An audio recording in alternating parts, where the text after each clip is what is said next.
안녕하세요. SF로 보는 미래 4차시 수업 시작하도록 하겠습니다. 우리 수업 시작하기 전에 지난 시간에 어떤 얘기 했었는지 잠깐만 돌아보도록 하겠습니다. 우리 SF의 개념이라고 하는 것이 무엇인가, 그리고 왜 SF라고 하는 사이언스 픽션이라고 하는 장르가 19세기에 출현하게 되었는가라는 걸 이야기하기 위해서 19세기에 과학기술이라고 하는 것이 가지고 있는 중요성이 매우 커졌다라는 사실을 강조해서 말씀드렸습니다. 그리고 과학기술이란 것이 어떤 특징을 가지고 있고 어떤 개념이 라는 걸 설명드렸고요. 이러한 과학기술의 중요성이 강조되었던 19세기에 과학이 아니라 유사과학 형태로 이루어진 여러 가지 개념들에 대해서도 살펴봤습니다.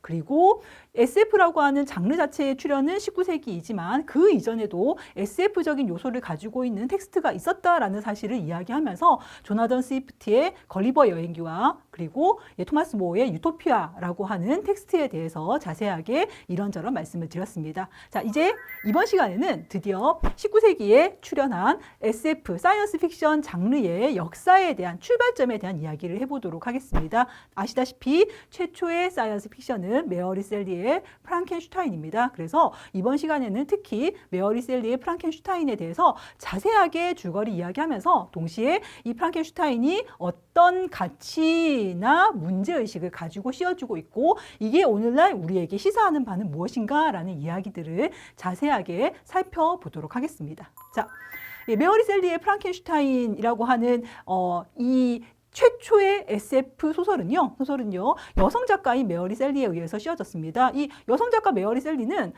잘 아시다시피 낭만주의 시인인 퍼시 셀리의 부인이죠. 그러니까 원래 이름은 사실은 고드윈이에요. 아버지 이름은 윌리엄 고드윈이고요. 이 윌리엄 고드윈이라고 하는 이 아버지도 굉장히 유명한 사상가이면서 윤리학자이면서 정치 철학자이면서 굉장히 여러 가지 저작들을 남기신 분입니다. 윌리엄 고드윈이라는 이분도 굉장히 낭만주의적인 고딕 소설들을 많이 쓰셨고요. 모험 소설 계보에 소속될 수도 있는 그런 소설들을 많이 쓰셨습니다.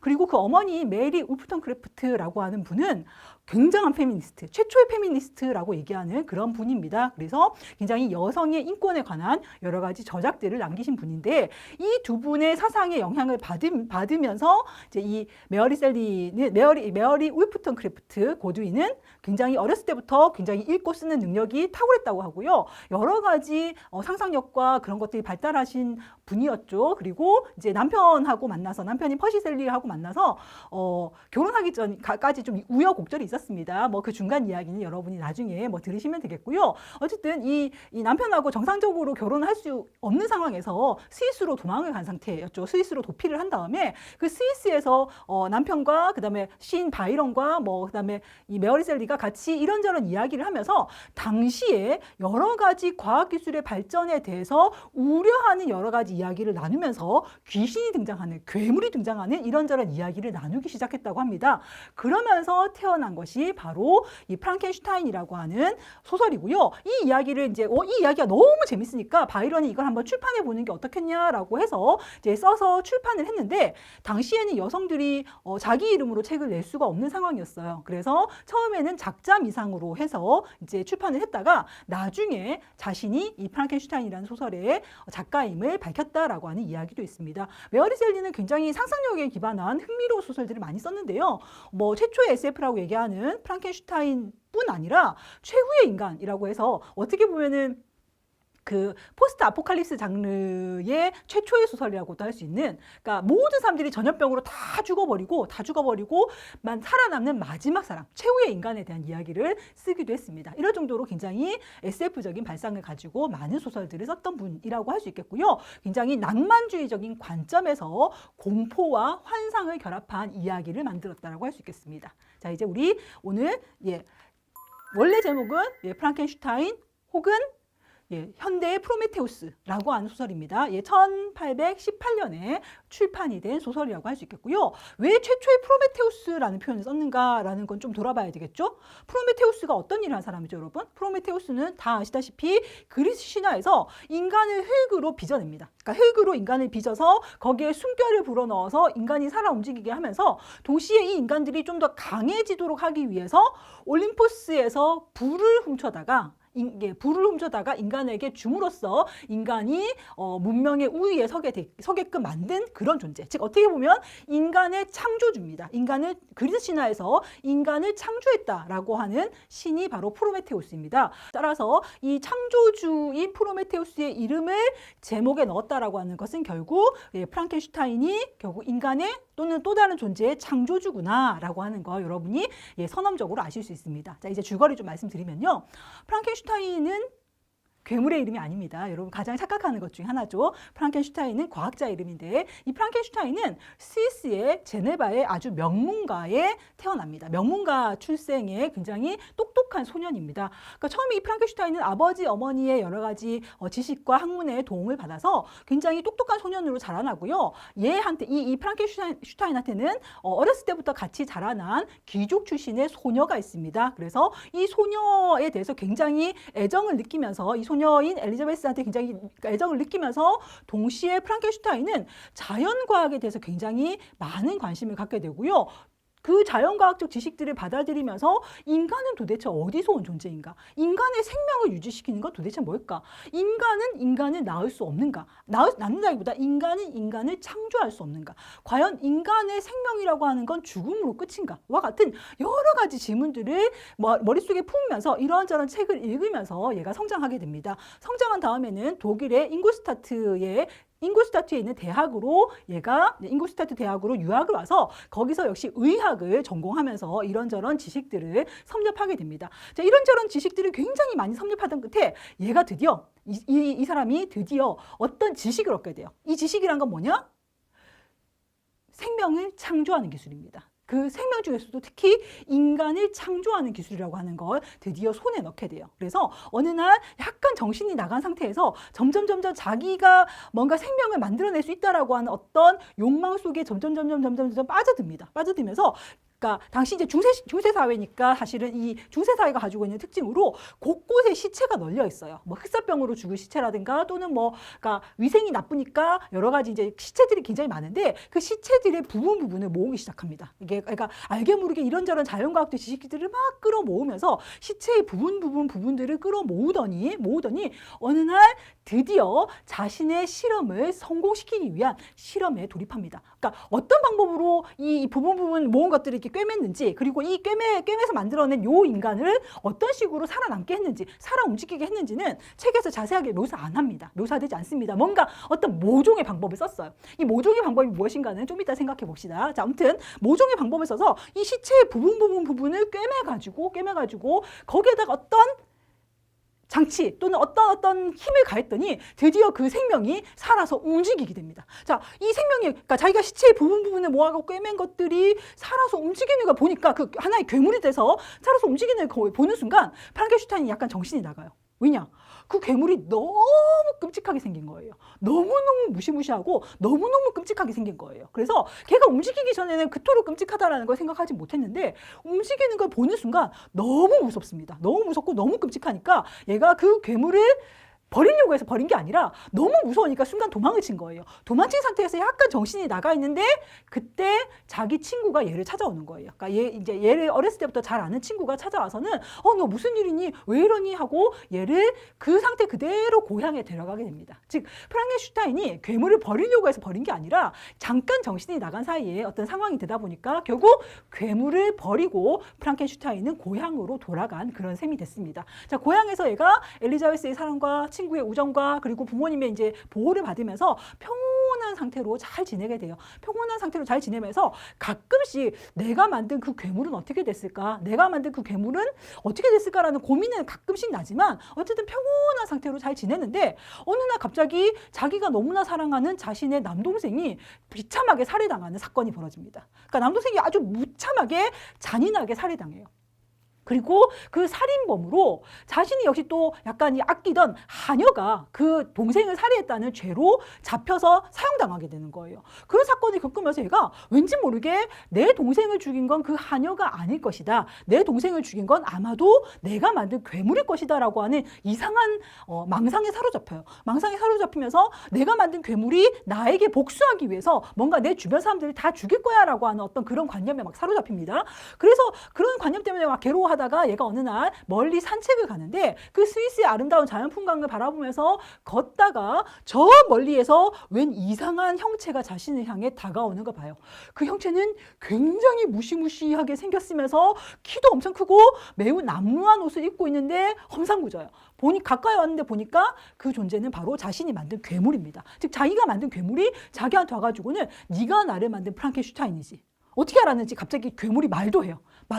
네가 나를 만든 프랑켄슈타인이지 라고 하면서 프랑켄슈타인에게 자기 자신이 그동안 어떻게 살아왔는지를 이야기하게 돼요. 자, 이제 괴물의 이야기. 프랑켄슈타인이 어리 빠져서 도망친 뒤에 괴물은 처음으로 의식이 생깁니다. 의식이 생겼는데 의식이 생긴 상태에서 자기는 이제 일어나려고 보니까 몸도 비척비척, 잘 움직여지지 않겠죠. 몸도 비척비척 하는 상태에서 간신히 기어서 밖으로 나왔더니 자신을 바라본 사람들이 이 괴물 그러면서 다 자기한테 돌팔매를 던지는 거예요. 왜냐하면 괴물은 그 창조주인 프랑켄슈타인이 보기에도 끔찍해요. 되게 못생겼다기보다 뭐라고 할까? 되게 막 이렇게 여기저기 얼기설기 막 이렇게 기워진 흔적이 있고 되게 이상하겠죠. 그러니까 그런 이상한 모습이니까 사람들이 얘한테 더구나 프랑켄슈타인은 이 괴물에게 이름도 안 붙여줬거든요. 그러니까 자기는 이름이 없어요. 그러니까 사람들이 자기를 괴물 그러니까 괴물 스스로도 자기를 그냥 괴물이라고 생각하는 거예요. 괴물이에요. 그래서 얘가 이제 사람들이 돌팔매를 치니까 어쩔 수 없이 도망을 쳐요. 도망을 쳐서 어디로 가냐면 산속 깊은 곳에 있는 어떤 오두막에 자리를 잡게 됩니다. 그 오두막에는 굉장히 단란한 일가족이 살고 있어요.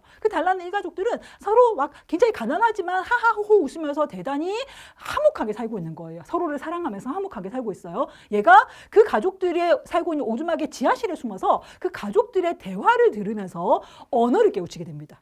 괴물이 되게 머리가 좋죠. 잠깐 그 대화 듣는 걸로 언어를 깨우쳐요. 언어를 깨우치고 그리고 그 가족들이 서로를 사랑하는 모습을 보고 나도 저 가족들에게는 사랑을 받을 수 있을 거야 라는 생각으로 그 가족들 앞에 얼굴을 들이밀어요. 그랬더니 그 가족들도 깜짝 놀라면서 이 괴물하고 역시 딱 돌팔매를 던지는 거예요. 그래서 이제 괴물이 깨닫게 됩니다. 나는 정상적인 인간이 아니구나. 그렇다면 나는 누군가가 만들었을 거야. 누가 나를 만들었을까? 누가 나를 만들었고 나를 왜 이렇게 만들었을까? 그리고 나를 만든 사람에게 간다면 나와 똑같은 어떤 존재를 만들어줄 수 있지 않을까? 라는 생각으로 그때부터 괴물이 열심히 자기를 누가 만들었는지, 자기가 어디서 왔는지 탐지를 하기 시작한 거예요. 그 탐지 끝에 자기를 만든 건 프랑켄슈타인이라는 걸 알게 되고, 그 다음에 프랑켄슈타인이 자기를 이 꼴로 만들었다는 것 때문에 화가 나서 프랑켄슈타인에게 약간의 복수심이 있었겠죠? 복수하겠다는 신념으로 그 동생을 죽인 거예요. 그리고 그 동생을 죽인 자리에 한여의 물건을 놔둠으로써 한여까지 사형당하게끔 만들었다라고 하는 이야기를 해주는 거예요. 그러니까 그런 얘기를 들으니까 프랑켄슈타인이 화가 났죠. 화가 나서 이 괴물, 넌 정말 괴물이야. 너는 생긴 것만큼 내면도 나쁜 존재야 하고 막 욕을 했더니 괴물이 하는 말이 네가 내 처지가 돼봐라. 라는 거예요. 네가 내 처지가 돼봐라. 나는 내가 원해서 태어난 게 아니고 네가 나를 만들었지 않냐. 더구나 네가 나를 만들면서 나를 이 꼴로 만들었지 않냐. 이 꼴로 만들었으니 나를 사랑하는 사람은 아무도 없다. 너도 나를 사랑하지 않지 않느냐. 즉 창조주인 너조차 나를 사랑하지 않는데 누가 나를 사랑하겠느냐. 그러니까 너는 나를 창조시켰으니까 너한테는 의무가 있다는 거예요. 어떤 의무? 바로 나의 동반자를 만들어줄 의무가 있다 라고 얘기합니다. 즉 나와 똑같이 흉측하게 생긴, 그래서 아무도 사랑하지 않지만 서로가 서로에 기대어서 살아갈 수 있는 동반자를 만들어 달라라고 요구를 해요. 그러니까 이 프랑켄슈타인이 괴물의 얘기 들어보니까 뭐 나름대로 나름대로 불쌍하기도 하고 또 자기가 잘못했죠. 사실은 어떻게 보면은 자기가 뭔가 생명을 창조하고 싶다라는 어떤 헛된 과학적인 욕망 때문에 그런 존재를 만들었으니까 좀 미안하잖아요. 그래서 괴물의 소원을 들어주려고 역시 또 프랑켄슈타인이 여기저기서 또 이제 시체를 끌어모읍니다. 처음에는 괴물의 소원을 들어주려고 했어요. 괴물이 뭐라고 하냐면 네가 나의 동반자를 만들어준다면 우리는 누구의 눈에도 띄지 않게 저 먼 북극이나 저 먼 사하라 사막에 가서 둘이서 살겠다라고 얘기하거든요. 그러니까 이제 처음엔 그 말이 그럴듯해서 이제 만들어주려고 해요. 만들어주려고 해서 이제 마지막 어떤 처치를 하려고 하는 순간 갑자기 각성이 확 오는 거죠. 이거 안 된다. 괴물 한 명의 괴물조차도 감당이 안 되는데 그런 괴물이 둘이 되면, 더구나 그 두 번째 괴물이 첫 번째 괴물을 좋아한다라는 보장도 없어요. 즉 이 둘이 서로 사이좋게 산다라는 보장도 없는데 내가 또 괴물을 만들면 이거 어떻게 하냐 라는 생각으로 마지막 순간에 프랑켄슈타인이 나 못 만든다, 나 안 만든다라고 선언을 해버리는 거예요. 그랬더니 이 괴물이 대단히 열을 받았죠. 열 받아갖고는 그날 밤 이 프랑켄슈타인의 약혼 여인 엘리자베스를 잔인하게 죽여버립니다. 자, 그러니까 이번에는 프랑켄슈타인이 열받았어요. 자기가 사랑했던 모든 존재를 괴물이 다 죽여버리니까 너무 열받았어요. 그래서 그때부터 프랑켄슈타인은 열심히 괴물의 뒤를 쫓기 시작한 거예요. 자, 이 얘기를 프랑켄슈타인이 누구에게 들려주느냐? 이게 이제 소설인데 소설의 화자는 따로 있습니다. 이제 이 소설은 액자 소설이라 바깥 액자를 구성하는 화자는 선장이에요. 월튼이라고 하는 선장입니다. 이 월튼이라는 선장이 북극에서 현재 갇혀 있어요. 월튼이라는 선장이 이끄는 배 자체가 현재 북극에 갇혀 있습니다. 북극에 갇혀 있고요. 이 북극에 갇힌 상황은 무엇 때문이냐면 얘가 이제 북극을 가로질러서 대서양을 멀리 돌아가는 게 아니라 대서양 인도양을 멀리 돌아가는 게 아니라 북극을 가로질러서 뭔가 가면은 저 미국이라든가 뭔가 인도라든가 하는 신대륙으로 좀 더 가까이 갈 수 있지 않겠는가. 북극을 가로질러서 가는 최단 항로를 개발할 수 있지 않겠는가라는 생각으로 이 월트는 선원들을 모아가지고 현재 북극을 통과하는 최단 항로를 개척 중이었어요. 근데 그 상황에서 갑자기 겨울이 오는 바람에 북극의 바다가 얼어붙은 거예요. 북극의 바다가 얼어붙으니까 더 이상 이제 배가 꼼짝할 수가 없죠. 그렇게 갇혀있는 상황에서 어느 날 월트 선장이 관찰을 해봤더니 멀리에서 이상한 존재가 막 걸어가요. 그러더니 그 뒤를 쫓아서 어떤 비틀비틀한 존재가 오더니 쓰러지는 거예요. 그걸 보고 그 사람을 구조했는데 그 구조했던 사람이 바로 프랑켄슈타인입니다. 즉 프랑켄슈타인이 괴물을 죽이겠다라는 일념으로 괴물을 쫓아서 북극까지 온 거예요. 북극까지. 그리고 이제 프랑켄슈타인이 이 월튼 선장한테 넌 도대체 여기 왜 있느냐라고 물어보니까 월튼 선장이 나는 사실은 그 대서양을 가로질러서 가는 최단 항로를 만들려고 북극까지 왔다가 그만 갇힌 거야 라고 하니까 프랑켄슈타인 하는 말이 그거죠. 너 절대 그런 짓 하면 안 된다. 네가 발달된 과학기술을 가지고 최단 항로 같은 걸 만드는 거 이런 거 절대 안 된다 라고 얘기하면서 자기 얘기를 해준 거예요. 즉 나라고 하는 사람이 이렇게 과학기술을 이용해가지고 새로운 걸 막 만들어내고 인간도 만들어내고 라고 하는 그런 어떤 과학기술의 어떤 위대함을 믿었던 나 같은 사람이 결국에는 이런 비극에 빠지지 않느냐. 과학기술의 발전이라고 하는 것이 과연 인간을 행복하게 하겠는가. 인간의 삶을 더 나은 방향으로 이끌 것인가. 과학기술에 대한 맹신, 나 자신처럼 과학기술을 맹신한 자가 과연 정말로 인간을 행복하게 했는가? 라는 질문을 던지면서 결국 프랑켄슈타인은 기운이 다 돼서 죽어버립니다. 자, 프랑켄슈타인이 죽으니까 월튼 선장이 이제 프랑켄슈타인을 묻어주려고 해요. 근데 뭐 북극이니까 묻을 방법은 없죠. 그래서 이제 시체를 불에 태웁니다. 불에 태우는 순간 저 멀리서 괴물이 다가오더니 프랑켄슈타인과 함께 불탔다. 라고 하는 게 바로 메어리 셀리의 프랑켄슈타인이라고 하는 소설의 전체적인 줄거리입니다. 자, 왜 프랑켄슈타인 또는 현대의 프로메테우스인지 아시겠죠, 이제? 예, 현대의 프로메테우스라는 말처럼 프랑켄슈타인은 괴물이지만 어쨌든 인간이에요. 괴물이지만 인간처럼 말하고 인간처럼 보고 인간처럼 행동하는 또 다른 인간을 창조해낸 존재입니다. 자연스러운 방법이 아니라 뭘 이용해서 과학기술을 이용해서 생명을 인위적으로 창조시킨 그런 존재이기 때문에 프랑켄슈타인 또는 현대의 프로메테우스라고 하는 제목을 붙인 거예요. 자, 이 이야기는 굉장히 많은 영화로 만들어졌습니다. 제일 유명한 영화는 1933년에 만든 제임스 웨일의 프랑켄슈타인이라고 하는 영화입니다. 그러니까 제일 유명한 영화는 그거고요. 그 외에도 이제 여러 번 영화로 만들어졌는데 뭐 최근에는 케네스 브래너, 뭐 최근이라고 해도 역시 오래됐지만 케네스 브래너 같은 감독의 프랑켄슈타인이 만들어질 정도로 많은 역사를 통해서 굉장히 흥미로운 이야기로 우리가 받아들였다라는 걸 알 수 있습니다.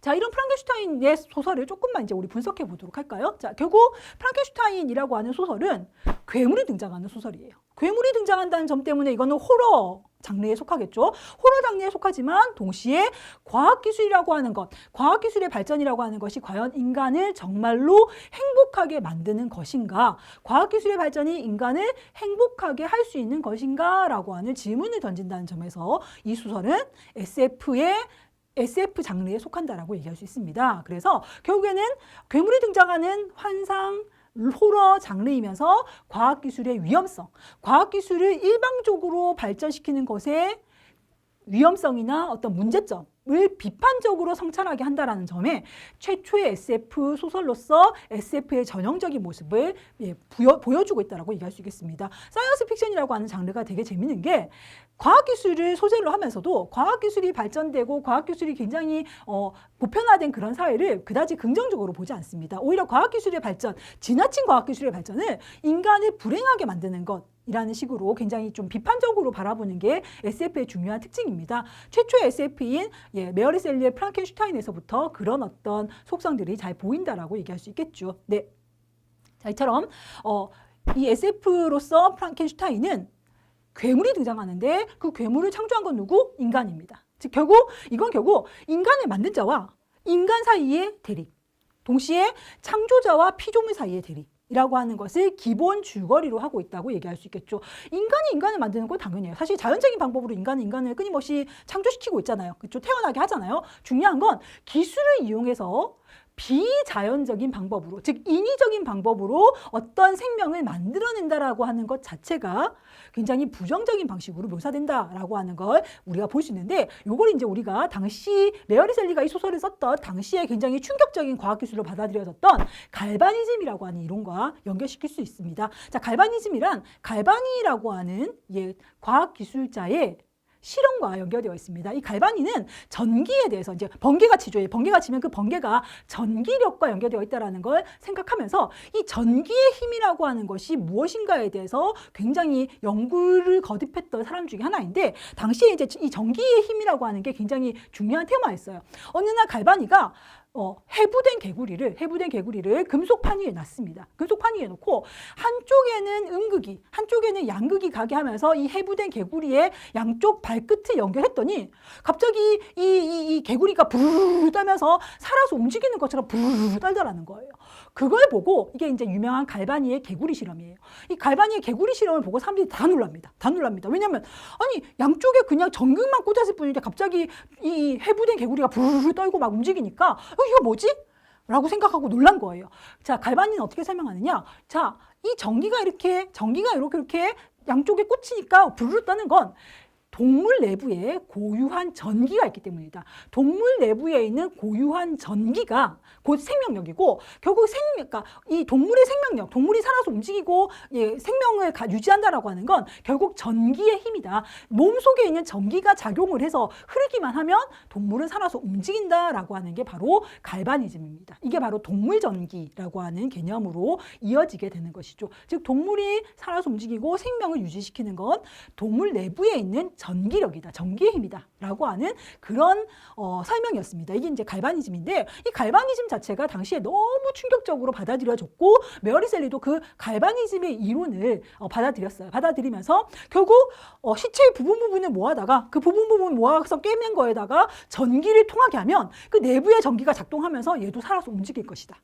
라고 하는 식으로 프랑켄슈타인에서 괴물을 이제 창조하는 방식으로 상상한 것이 아닌가라고 얘기할 수 있겠습니다.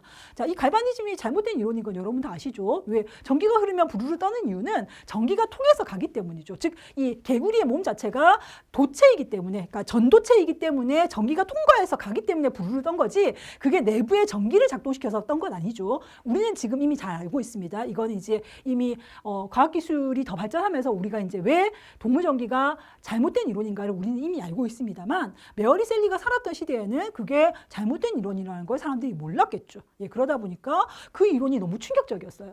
전기를 어떻게 잘 가하기만 하면 죽은 시체가 살아서 움직일지도 모른다라고 생각하니까 너무 무서운 거예요. 그 무시무시한 것 때문에 결국 과학기술은 뭔가 공포의 대상, 뭔가 비판해야 될 대상, 인간의 자연성을 침해하는 대상, 공포스러운 대상이라고 하는 그런 관념으로 이 소설이 씌워지지 않았을까라고 생각할 수 있겠습니다.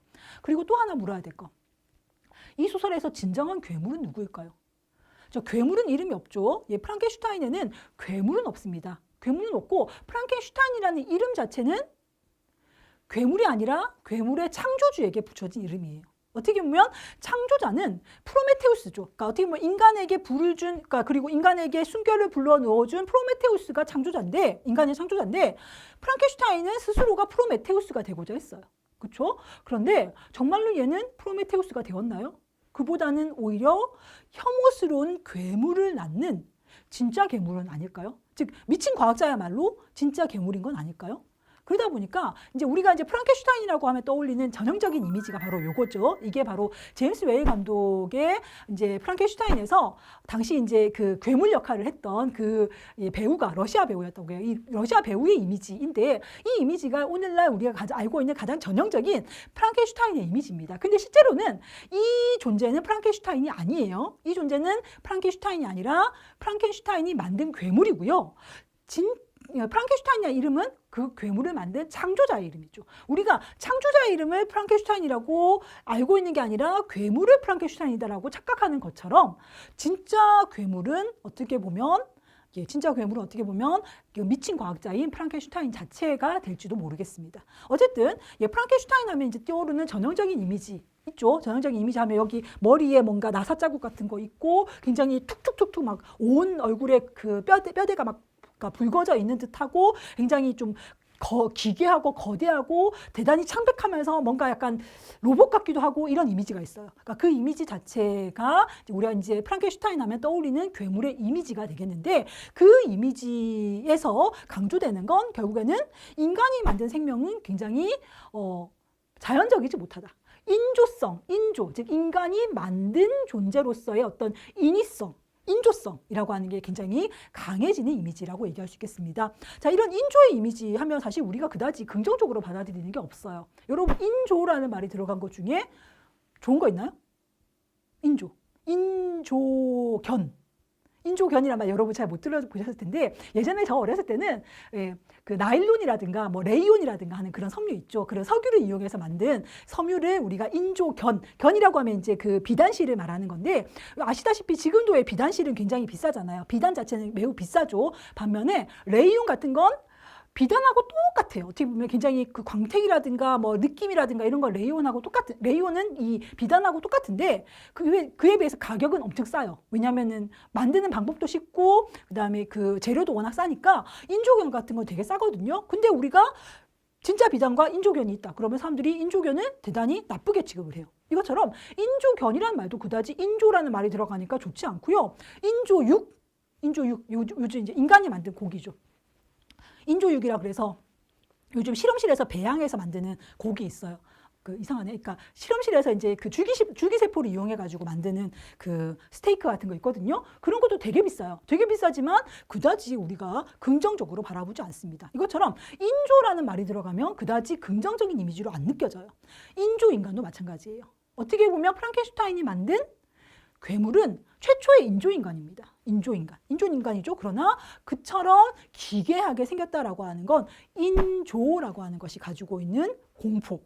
인간이 뭔가를 만든다라는 것이 인간이 뭔가 인위적으로 어떤 생명을 만든다라는 것이 가지고 있는 공포를 보여줍니다. 자, 이런 공포를 우리가 집약해서 프랑켄슈타인 컴플렉스라고 얘기합니다. 자, 프랑켄슈타인 컴플렉스란 무엇인가? 인간이 스스로의 삶을 위해서, 스스로의 어떤 편의를 위해서, 스스로 뭔가 자신에게 도움이 되기 위해서 과학기술을 이용해서 어떤 산물을 만듭니다. 과학기술을 이용해가지고 자기에게 도움이 되기 위해서 어떤 걸 만들어요. 근데 그 만들어낸 것이 자신의 통제를 벗어날지도 모르겠다. 내가 이 만들어낸 존재를 통제 못할지도 모르겠다라고 하는 공포가 프랑켄슈타인 컴플렉스입니다. 즉 프랑켄슈타인이 스스로 자기가 만든 괴물을 통제할 수 없었던 것처럼 인간이 우리가 가지고 있는 발달된 과학기술을 이용해서 뭔가를 만들어요. 만드는 이유는 뭔가 인간에게 도움이 되기 위해서예요. 만들어요. 근데 그 만들어 놓은 게 인간의 통제를 벗어나는 거예요. 인간의 통제를 따르지 않을지도 몰라요. 인간의 통제를 벗어날지도 몰라요.